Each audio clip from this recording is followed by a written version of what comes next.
Sveiki, aš esu Rokas ir su kolega Luku šį pusmetį dirbame prie projekto, kurio metu siekiame išsiaiškinti, kaip būtų galima paspartinti gamybos automatizacijos tempus Lietuvoje ir kokios yra pagrindinės lietuvių šių tempų priežastys.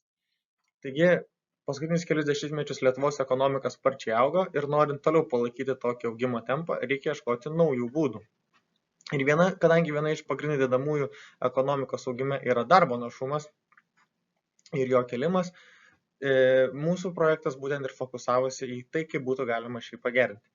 Deja, Lietuva šiuo metu pagal gamybos darbuotojų našumo rodiklį užima tik 18 vietą Europos Sąjungoje.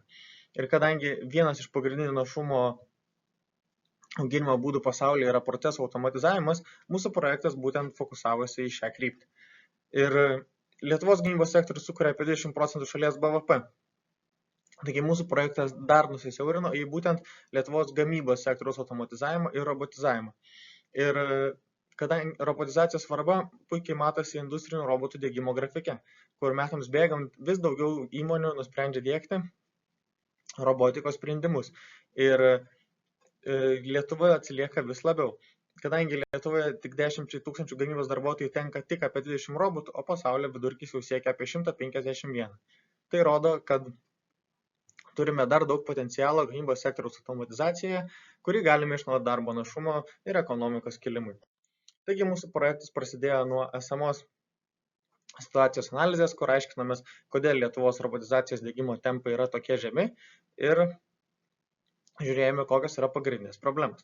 Tada žiūrėjome, kaip užsienio šalys sprendė šias problemas ir įsisavinome užsienio gerąsias praktikas, pateikdami rekomendacijas būtent robotikos kilimo skatinimui.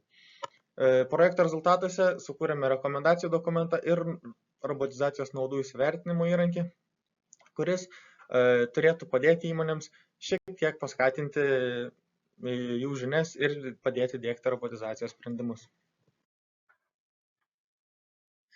Esminis klausimas buvo, kaip pagreitinti Lietuvos gamybos įmonių robotizaciją. Ir projekto eigoje identifikavome 4 priežastis, kurias lemia lėtesnius robotizacijos tempus Lietuvoje lyginant su, pavyzdžiui, šiaurės šalimis. Pirma priežastis buvo, kad Lietuva yra šiek tiek kitoks gamybos pobūdis. Turim daug įmonių, kurios gamina mažaserinę gamybą. Tai net jeigu ir kiekiai gali būti dideli, jie paskirstyti ant daug mažaserinių produktų. Ir tokia gamyba yra sudėtingiau ir brangiau robotizuoti. Mažiau atsiperka negu daugiaserinė gamyba. Antra priežastis buvo, kad Lietuvoje yra ilgesnis atsiperkamo periodas. Pirkti tą pačią robotizacijos įrangą, jinai atsiperka ilgiau dėl šiek tiek žemesnių algų ir žemesnių mokesčių, negu šalyse, kur darbo užmokestis aukštesnis. Trečia priežastis buvo, kad Lietuvoje dėl žemesnių robotizacijos apimčių yra mažesnis kompetencijų kiekis. Tiesiog kompetencijų yra, bet jų kiekis yra nepakankamai didelis. Ir ketvirta priežastis buvo, kad visa robotikos ekosistema yra silpnesnė. Ir projekto eigoje sukūrėme sprendimus, taikančius į kiekvieną iš šitų priežasčių, kad tiesiog išspręsti priežastis, kurios šiuo metu stabdo robotizacijos apimtis.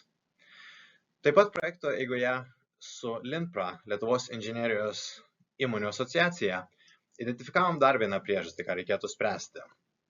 Pastebėjom, kad gamybos vadovai, kurie artimoje praeityje nėra diegę robotikos sprendimų, nelabai komfortabiliai jaučiasi su naujais robotizacijos projektais. Yra daug rizikų, nežinomybių, visą kitą. Ir pastebėjom, kad antras robotizacijos projektas, jisai yra žymiai lengvesnis ir žymiai noriau daromas.